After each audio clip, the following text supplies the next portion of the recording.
Então, não quero trazer uma novidade hoje à noite, mas eu quero falar um pouco sobre o texto áureo que é usado, é fundamentado o MDA. O MDA ele é fundamentado num texto bíblico bastante conhecido, pouco vivido, mas muito conhecido, que é Mateus capítulo de número 28. E nós vemos aí, a partir do versículo de número 16, nós vamos ver aí a grande comissão. É interessante que Jesus, ele se aplica no Evangelho com tantas coisas, ele faz coisas maravilhosas, mas é interessante que no momento derradeiro, no momento final, ele deixa uma missão, diga uma missão. Ele deixou uma missão para a igreja, ele treinou a igreja. É interessante que ele treina a igreja, ele treina a curar, ele treina a libertar, ele treina realmente a sair da religiosidade. Ele vai treinando os seus discípulos, mas quando chega no dia derradeiro, ele diz que tem uma missão para aqueles que foram treinados. Então, hoje de noite, eu quero falar com você que é discípulo do Senhor Jesus, você que é uma discípula do Senhor Jesus. Aonde estão os discípulos do Senhor? Então, é com você que eu quero falar nesta noite. Nesta noite, nós vamos falar com aqueles que são discípulos de Jesus. Todo discípulo, toda discípula de Jesus tem uma missão. Diga para a pessoa que está ao teu lado, à tua volta, diga: você é discípulo, você é uma discípula, você tem uma missão. Uma missão. E é interessante que Jesus, quando ele deixa essa missão, ela não é uma missão somente para o Brasil. Ela não é só uma missão para a comunidade de Deus Restaura, não. Ela é uma missão para toda a igreja evangélica, em toda parte, em todo o mundo. E é interessante que ele diz aqui que é a grande comissão. É a grande comissão. Deus nos comissionou, Deus nos contratou. Ou se fosse um business, nós seríamos contratados. Mas como não é o business, é realmente uma empreitada de Deus, onde Jesus é o nosso general. Ele alistou eu e você, ele comissionou eu e você, para que nós estejamos, isso, no exército de Cristo. Então você que é discípulo, é uma discípula, você é um comissionado. Jesus comissionou. Diga para a pessoa que está ao teu lado: Jesus te escolheu. Ele te contratou. Tem muita gente desempregada. Eu podia fazer uma pegadinha aqui, sim ou não? Quantos estão desempregados aí? Levante a mão. Aí o irmão vai pensar: irmã, aleluia, Deus vai abrir uma porta de emprego. Tem crente desempregado com emprego sobrando. Quem entendeu o que eu quis dizer aqui? Se você entendeu o que é a comissão, nenhum cristão, professo, discípulo fica desempregado. Por quê? Porque você é comissionado a ir por todo o mundo e pregar o evangelho a toda criatura. Pastor, se você estiver desempregado e não estiver fazendo isso, então eu quero crer que se você é discípulo, todos já estão discipulados. Todos já estão fazendo parte de uma agremiação do Senhor. E nós bem sabemos que não. Nós bem sabemos que isso não tem acontecido. Então vamos ver aí, eu quero hoje de noite então falar sobre um tema: crescia o número de discípulos. Quantos querem que o número de discípulos cresçam? Quando nós lemos, nós vamos ver aqui vários textos bíblicos, no livro de Atos dos Apóstolos, você vai ver uma citação como essa: e crescia o número de discípulos, e crescia a igreja, e crescia o número de homens e mulheres, e crescia. Eu quero dizer que Deus não mudou, Deus continua com a mesma proposta, o mesmo propósito. Ele quer que cresça. Você pode aplaudir ao Senhor que Ele quer crescer, Ele quer que a minha célula cresça, Ele quer que a tua célula cresça, que o teu setor cresça, que os nossos setores cresçam. Deus, Ele quer que crescia o número de discípulos. Então vamos lá, a grande comissão, versículo 16. Partiram, pois, os 11 discípulos para a Galileia, para o monte onde Jesus lhes designara. Versículo 17. Quando o viram, o adoraram, mas alguns duvidaram. E aproximando-se Jesus, falou-lhes dizendo: foi-me dada toda a autoridade no céu e na terra. Versículo 19. Portanto, ide, fazei discípulos de de todas as nações, batizando-os em nome do Pai, do Filho e do Espírito Santo. Versículo 20, ensinando-os a observar todas as coisas que eu vos tenho mandado. E eis que estou convosco todos os dias até a consumação dos séculos. Eu vejo que Jesus, ele deixou-nos muito bem informados, nos deixou muito bem aparamentados para que nós venhamos fazer parte desta grande comissão. E eu vejo que o inimigo, por muito tempo dentro da igreja evangélica, dentro da estrutura das igrejas evangélicas, ele levou a gente cozinhando em fogo baixo. Por quê? Porque a igreja, por um determinado tempo, ela fez tudo o que Jesus ensinou, mas não fez a parte que eu chamo de crucial. Nós aprendemos muita coisa. A igreja hoje, esses dias, conversava, e desde dos primórdios da minha conversão, cada coisa boba que nós aprendemos. Aprendemos que a mulher não devia usar calça comprida. E a gente bateu em cima disso.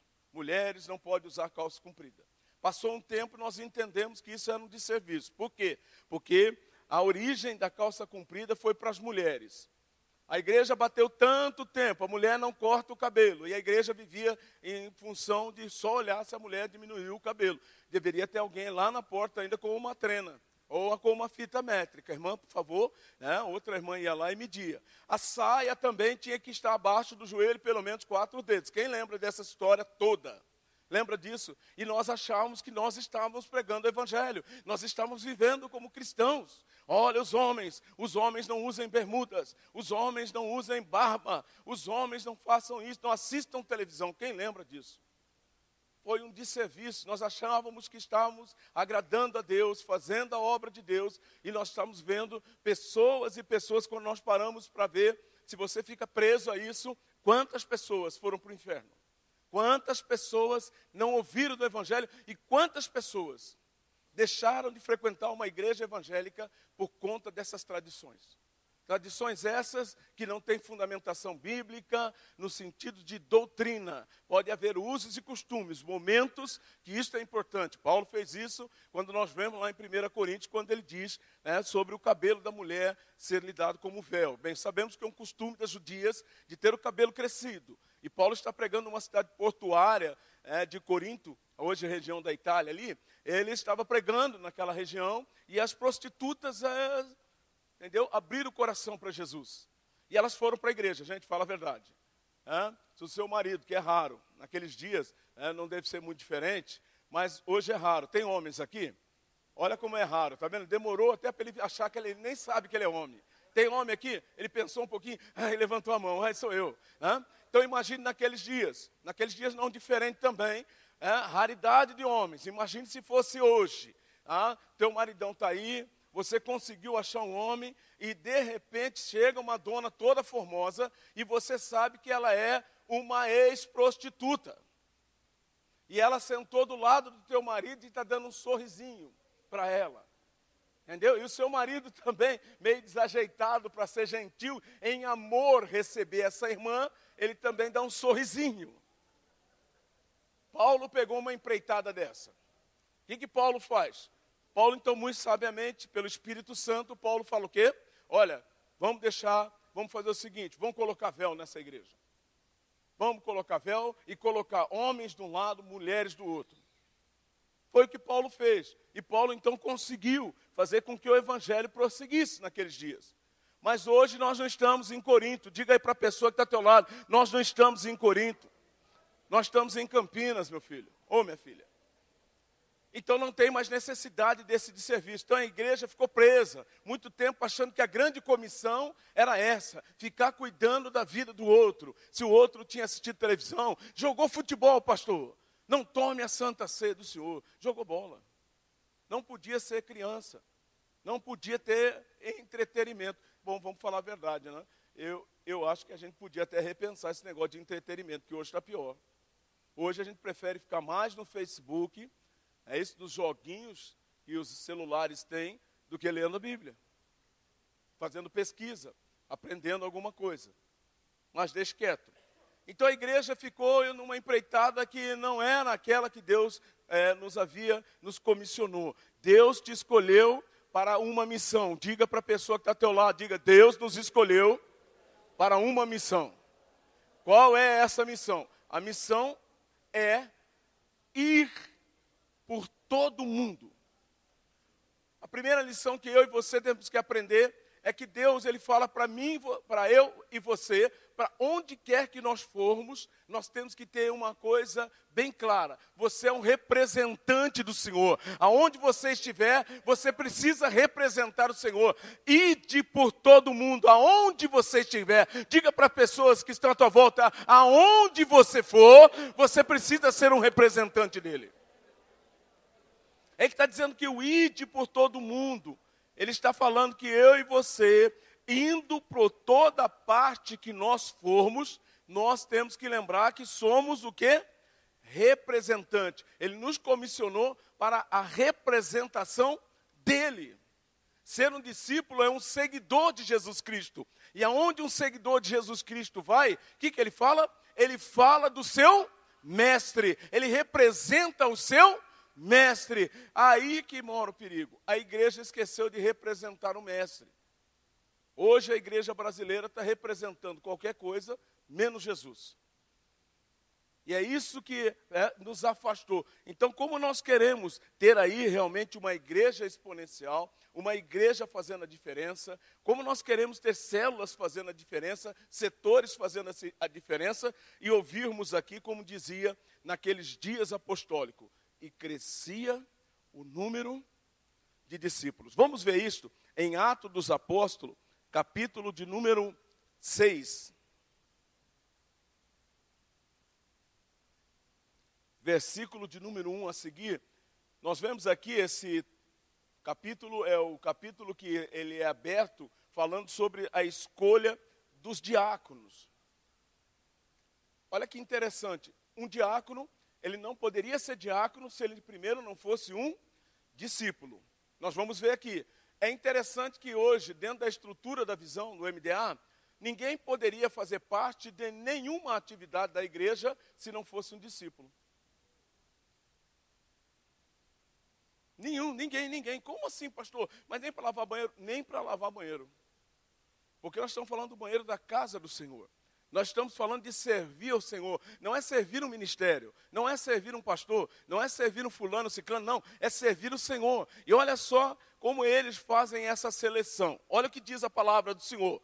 Ora, naqueles dias, crescendo o crescia o número dos discípulos. Olha que interessante. Houve uma murmuração dos helenistas. Gente, murmuração sempre houve. Diga aí para a pessoa que está ao teu lado, olha, nós não somos diferentes, viu? Já tem gente lá atrás fazendo isso. Contra os hebreus, porque as viúvas daqueles estavam sendo esquecidas na distribuição diária. Versículo 2. E os 12, convocando a multidão dos, diga, discípulos. Olha que interessante. Crescia o número de discípulos, há uma convocação de discípulos. Eles bem sabiam o que estavam fazendo. E olha o que diz a palavra. E disseram, não é razoável que nós deixemos a palavra de Deus e sirvamos as mesas. Escolhei, pois, irmãos, dentre vós, 7 homens de boa reputação, cheios do Espírito Santo e de sabedoria, os quais encarreguemos deste serviço. Gente, fala a verdade. Vamos fechar a igreja, sim ou não? Olha o crivo que ele fala dos discípulos ainda. Não é simplesmente dizer, eu tenho uma carteirinha de discípulo. E se chamar discípulo. Não. Ele não ia ser aprovado de qualquer forma. Por quê? Porque vinha um crivo. Você é discípulo? É. Então você precisa, em primeiro lugar, você precisa ter uma características. Diga, boa reputação. Murmuraram muito bem. Diga, boa reputação. Sabe o que é boa reputação? É gente de testemunho, de exemplo.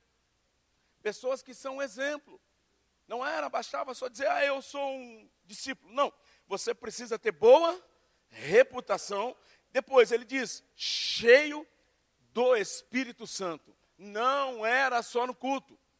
Não é só falar em língua estranha, sair aí, né, bater sapatinho para lá e para cá. Não, não. Era uma pessoa cheia do Espírito Santo. As pessoas sabiam que ela era o que era, não só dentro do santuário, na hora das reuniões, mas saindo daqui ele continuava sendo um homem, uma mulher cheia do Espírito Santo. Vamos aplaudir o Senhor, porque nós precisamos ser cheios do Espírito Santo. E ainda diz que eles eram cheios de sabedoria. E não é uma sabedoria humana. Era uma sabedoria que eles buscavam em Deus. Uma sabedoria que vinha do céu para essas pessoas que realmente buscavam ser cheias do Espírito Santo e tinham boa reputação. E olha o que diz a palavra do Senhor.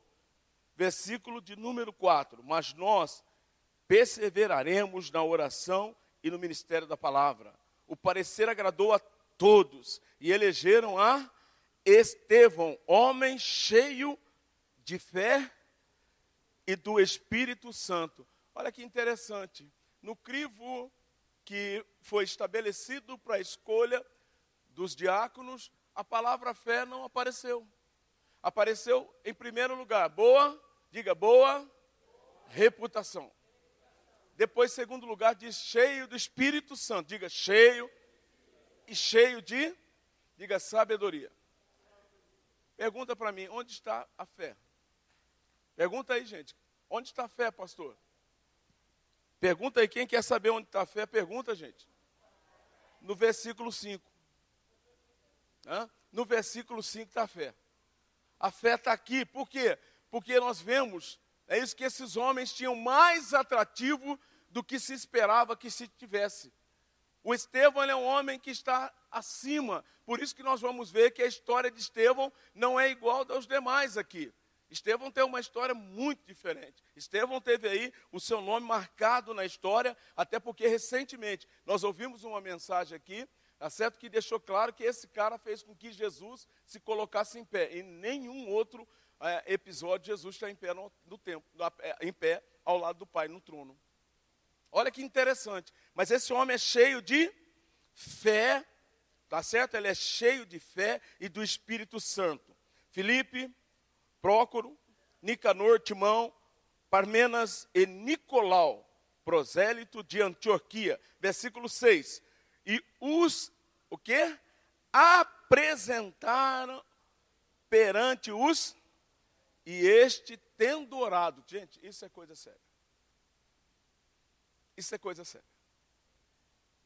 Eles são aclamados. A coisa que é interessante, por quê? Porque nosso modelo tradicional, ele primeiro dava o título para o cara e ele não tinha nem aclamação, ele não era nem aceito ainda pela igreja. Olha como o processo é correto na Bíblia. A Bíblia diz que ele é aclamado. Por quê? Porque primeiro eles foram eleitos pela igreja, pelo número de discípulos. Eles são realmente, eles têm esse perfil.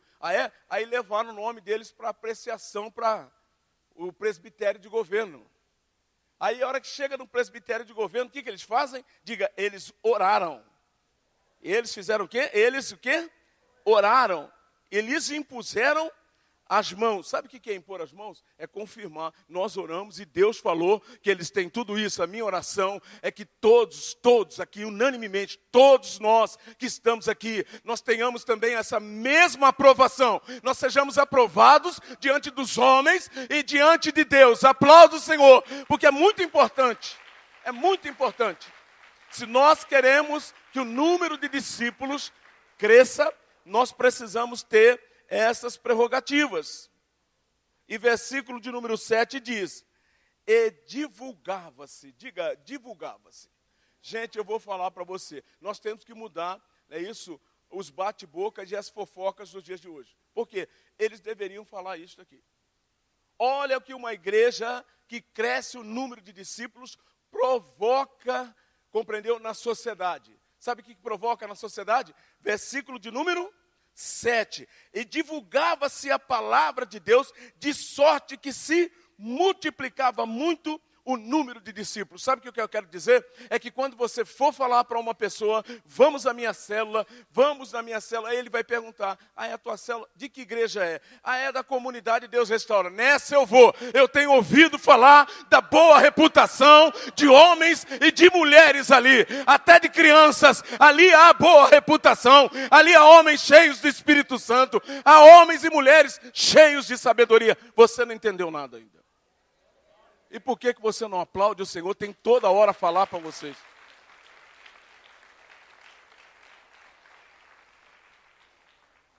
Quantos querem que a nossa igreja possa ser uma igreja conhecida desta forma? Que cresce o número de discípulos. Levante a mão, levante a tua mão. Você quer que essa comunidade cresça o número de discípulos.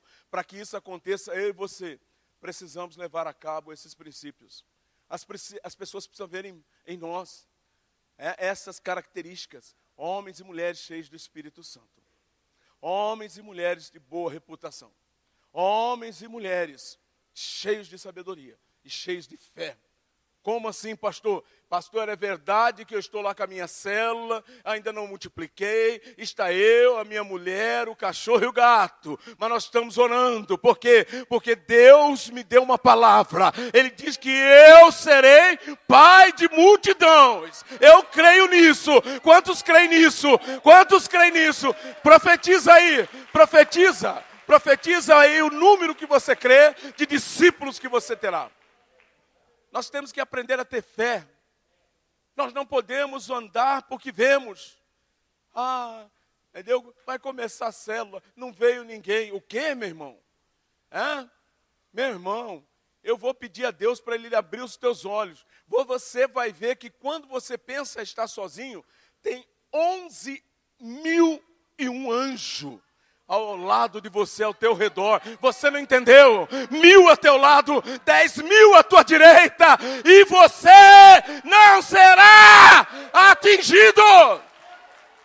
Você tem uma multidão a teu serviço. Nós precisamos nos posicionar com fé. Com fé. Por quê? Pois foi Deus que me deu. Nós precisamos aprender isto. Foi Deus que me chamou. O grande problema das pessoas que desistem, sabe o que é? É porque elas não ouviram Deus chamar. Você não entendeu ainda. Elas não ouviram Deus chamar. Sabe por que eu estou dizendo que ela não ouviu Deus chamar? Porque Deus chama a todos. Todos que estão aqui. Olhe para a pessoa que está ao teu lado e diga, você é um chamado, você é um escolhido, você é uma escolhida. Você é chamado de Deus, você é escolhido de Deus. Há pessoas que não ouvem. Deus não me escolheu para isso. Deus não me escolheu para aquilo. Deus não me escolheu para liderar a célula. Eu não levo jeito para isso, meu irmão, minha irmã. Esses dias eu ouvi uma mensagem e eu preciso aqui falar com você. Tem pessoas que não acreditam nelas. Sabe quando um líder de célula, uma líder de célula, ela vai até você e diz assim, meu filho, Deus colocou em meu coração que eu preciso treinar você. Porque você vai ser um líder de célula poderoso. Aí você olha para o irmão, ele olha assim e faz, você está louco. Eu nunca dei para nada. Eu nunca fui nada na minha vida. Quem já viu pessoas assim em outros ministérios? Aqui nessa igreja não tem, mas com certeza você já ouviu outras pessoas falarem. Já viu? Eu não consigo, eu não vou, eu não posso, não vai dar. Eu quero dizer uma coisa para você. Quando você tem uma postura dessa, sabe o que você está fazendo? Você está dizendo para Deus que Ele errou o bote. Você está falando Pai, Filho e Espírito Santo, pastor, líder ou supervisor de área, supervisor de setor e líder de célula. Vocês erraram o bote. Sabe o que eu quero dizer?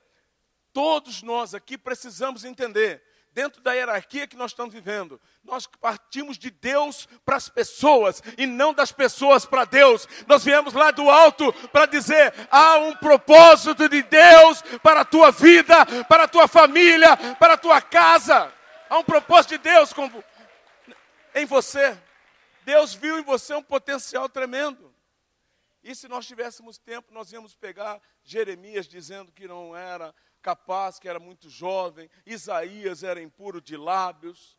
Quantas pessoas que se não tivesse ouvido, eu te escolhi. Sabe o que eu quero que você ouça agora? Não é a minha voz. Ouça a voz de Deus no teu coração. Eu te escolhi. É Deus que te escolheu. Porque senão, Jeremias não seria o Jeremias que nós temos na Bíblia. Isaías não estaria na Bíblia. Moisés não estaria na Bíblia. Sabe o que eu quero dizer? Você está no livro da vida e escolhido com uma multidão para apresentar ao Senhor. Nós precisamos ter esse princípio, essa ideia na nossa mente. Por isso que crescia o número de discípulos. Eu quero ser sábio como ele. Eu quero ter fé como ela. Eu quero ser igual a ele. Percebe? As pessoas querem ser iguais a nós, se nós formos iguais a Cristo. Você não entendeu? As pessoas querem ser iguais a nós, se nós formos iguais a Cristo. Quando nós estamos exalando e mostrando a elas que nós temos o bom perfume de Cristo, elas querem estar juntas conosco. Vamos ver lá, Atos dos Apóstolos, capítulo de número 2.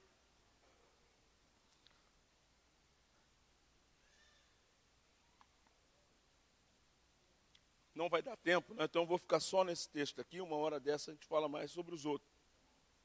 Mas Atos dos Apóstolos, capítulo de número 2, a partir do versículo 42, olha o que diz aqui. Como viviam os novos cristãos e perseveravam na doutrina dos apóstolos, na comunhão, no partir do pão e nas orações. Aqui já dá um discurso. Aqui dá um sermão. Primeira coisa que eu vejo que Deus se interessa na igreja. Sabe o que é? Perseverança na doutrina dos apóstolos. Sabe o que eu entendo aqui? Submissão. Perseverança na doutrina dos apóstolos. O que os apóstolos falavam para eles, eles entendiam como a voz de Deus. Eles entendiam que era Deus. Por isso eu quero dizer para você, eu sou apóstolo hoje de noite aqui na tua vida, e quero dizer a você, Deus te escolheu. Deus escolheu você. Deus te escolheu. Eles perseveravam na doutrina dos apóstolos e na comunhão. Gente, coisa linda. Coisa linda. Era uma comunhão muito interessante. Quando nós lemos o texto aqui, a gente fica, meu Deus, isso é comunhão. No partir do pão e nas orações. Havia comunhão no partir do pão e nas orações. Tem oração, todo mundo queria ir, eu quero estar. Vai ter um momento de comunhão, eu quero também fazer parte dessa comunhão. Em cada alma havia temor, que coisa linda, diga, meu Deus, que coisa linda. Por quê? Porque havia temor em cada alma. Quando há temor em cada alma, o que começa a acontecer? E muitos prodígios e sinais eram feitos pelos apóstolos. Todos que criam estavam unidos e tinham tudo em comum. E vendiam as suas propriedades e bens e os repartiam por todos, segundo a necessidade de cada um. Gente, fala a verdade. A igreja primitiva já era uma igreja que já se preocupava com as questões sociais. Ele não estava preocupado só com o pão dele, com a alimentação dele, com os bens dele. Não. Eles tinham uma preocupação de melhorar a vida do próximo. E eu gostaria que isso entrasse no nosso coração. Nós precisamos a cada ano fazer um ato aqui de expressão nessa igreja. Nós temos 2 atos esse ano que eu estou maravilhado. É lá a casa do Marcos, lá com a Lindomar. Eu estou maravilhado lá com o trabalho. Falei isso domingo, não vou parar de falar, que o Flávio tem feito lá. Está lindo, está lindo. É uma casa, era bem compacta, agora é uma casa bonita. E sabe por que eu fui movido por isso? Porque quando nós precisamos ali fazer uma transição de uma célula, eles gentilmente me chamaram e falaram, pastor, deixa eu mostrar para o senhor, porque a gente queria ter uma célula em casa. Não é por acaso que nós estamos fazendo isso, a igreja está fazendo isso. Venha cá, pastor.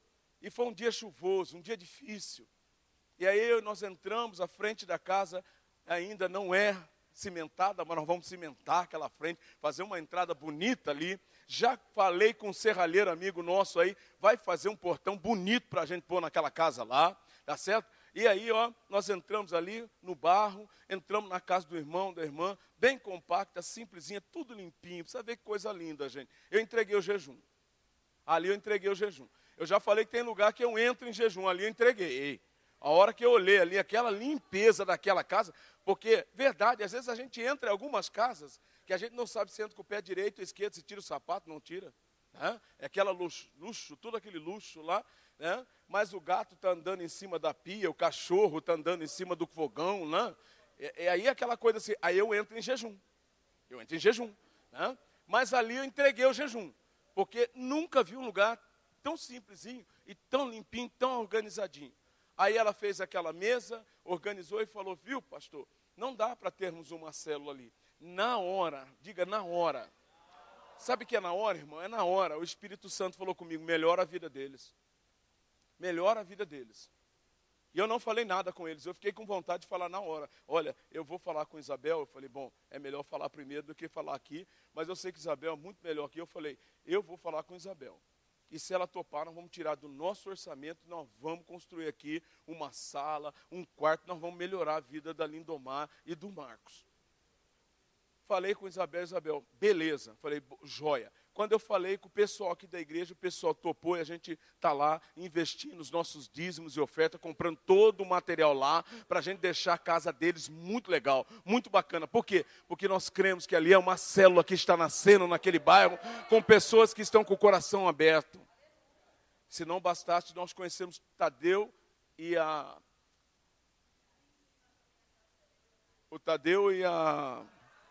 Fátima, a irmã Fátima, né? Que coisa linda. Que coisa linda. Não hesitaram em abrir a casa onde já estamos aí programando. Da casa dela já está saindo um setor. Da casa de irmã Fátima, nós estamos se organizando e nós vamos ter uma bela festa aqui por esses dias. Por quê? Porque de uma célula já vai multiplicar para 3 células. Você pode aplaudir o Senhor, porque pessoas têm entendido que crescia o número de discípulos. Essas pessoas entendem, olha, que nós temos uma missão e nós somos comissionados para ir e pregar o evangelho. E ali, sabe o que está acontecendo? Está acontecendo sinais, está acontecendo prodígios, está acontecendo coisas maravilhosas. Uma senhora com câncer. Você não entendeu, né? Uma senhora com câncer, sabe o que ela fez? Ela foi conversar com o pessoal lá, não é isso, Fátima? Olha, eu quero abrir a minha casa para uma célula. Gente, vamos aplaudir o Senhor. Ela nem ainda é batizada. Ela entendeu melhor do que nós que estamos aqui na igreja. Sabe por que crescia naqueles dias o número de discípulos? Porque as pessoas estavam abertas para repartir com o próximo. Sabe por que nós temos se furtado? Nós temos nos negado a fazer algumas coisas.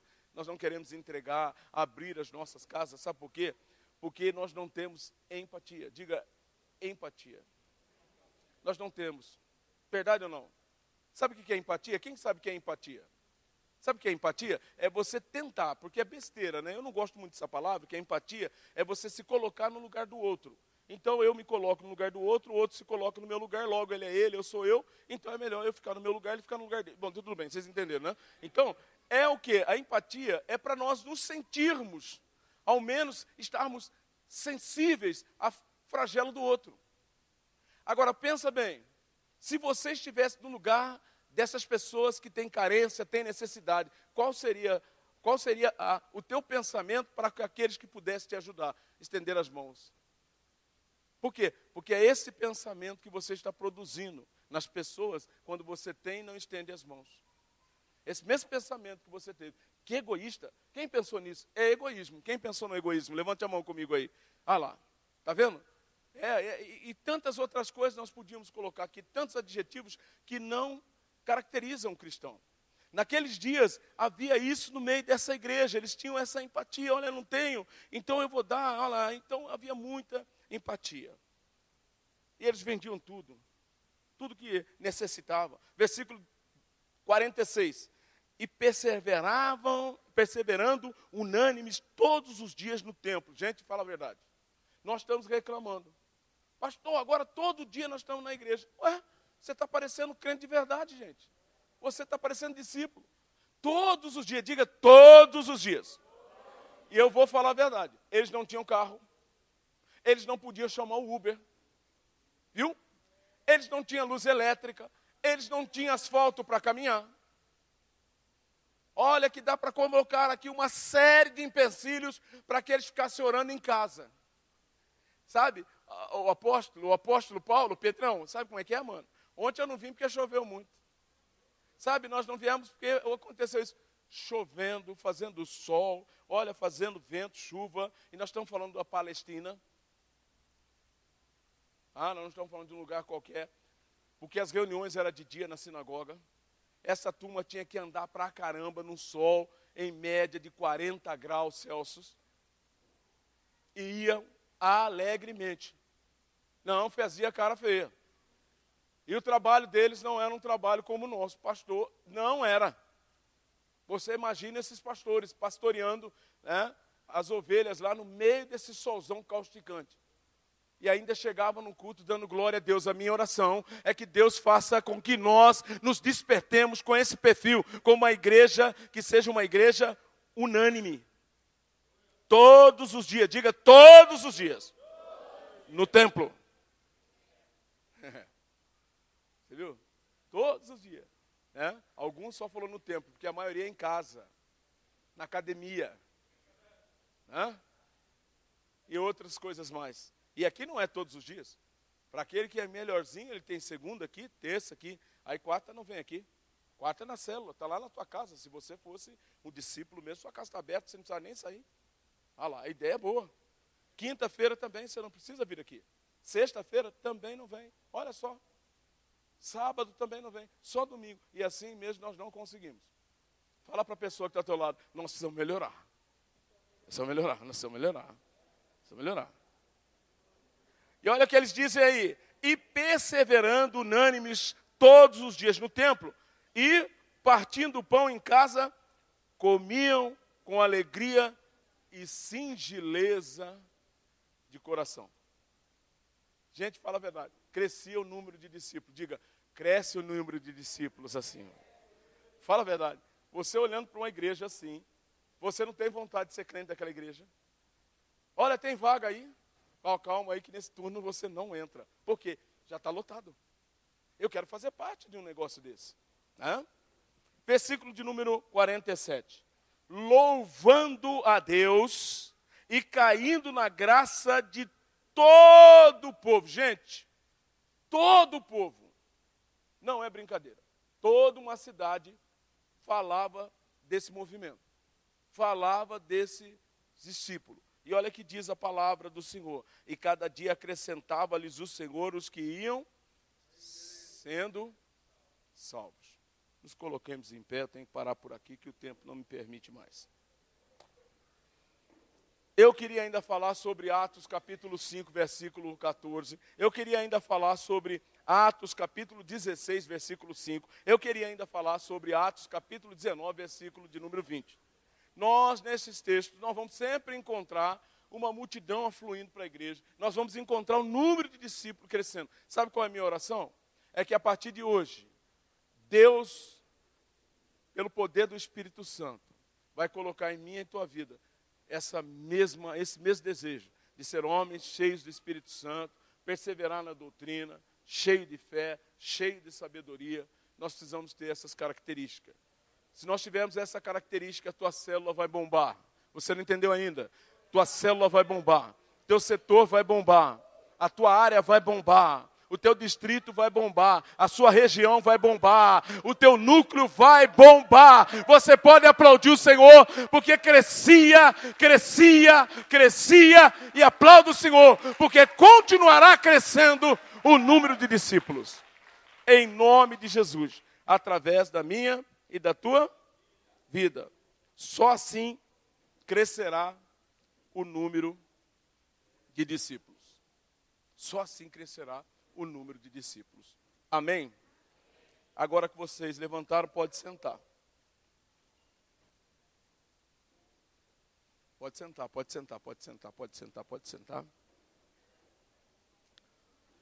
E eu quero aqui, passar rapidamente o 4P para vocês. Diga 4P. 4P. O que é o 4P, pastor? O 4P é discipulado 4P. Então, o que é o discipulado 4P? Diga, prático. O discipulado 4P, ele tem o primeiro P de prático. O discipulado tem que ser prático. Tá certo? Nós temos que falar do dia a dia. Nós temos que falar daquilo que realmente vai fazer a diferença na vida do discípulo. O segundo P, ele é o P de profundo. Diga, tem que ser profundo. Por quê? Porque se nós queremos ser pessoas cheias de sabedoria, cheias de fé, eu preciso aprofundar, eu não posso ficar num evangelho raso. Eu não posso ficar naquela vidinha rasa, sabe? Olha, eu falo, mas não falo muito. Eu conto, mas não conto tudo. Gente, conta tudo. Fale tudo. Tem aí um discipulado 4P. Quantos são discípulos aqui e quer ver o número de discípulos crescendo? Levante a mão. Você precisa viver o discipulado 4P. Prático, profundo e permanente. Por quê? Porque a palavra de Deus, lá em Romanos, diz que nós temos que viver o quê? Em novidade de vida. Sabe o que eu tenho aprendido? É uma frase que Deus me inspirou com esse texto, que o cristão que eu fui ontem não sou hoje, e o cristão que sou hoje não serei amanhã. Por quê? Porque eu estou em novidade de vida. Amanhã eu serei melhor do que eu fui hoje, em nome de Jesus. Nós precisamos ter esse conceito no nosso coração, se nós queremos que cresça o número de discípulos. E por último, ele precisa ser MDA3, poucos. Diga poucos. Poucos. Diga poucos. Poucos. Está vendo? Se você pegar o MDA 3 pessoas para você acompanhar, 3 homens para os homens, 3 meninas para as meninas, meu Deus do céu, aplique o discipulado 4P. Compreendeu? O 4P. Se você tiver o 4P, o que vai acontecer? Você é um discípulo, tá certo? Que vai ser comentado e vai fazer com que cresça esse número de discípulos. Amém?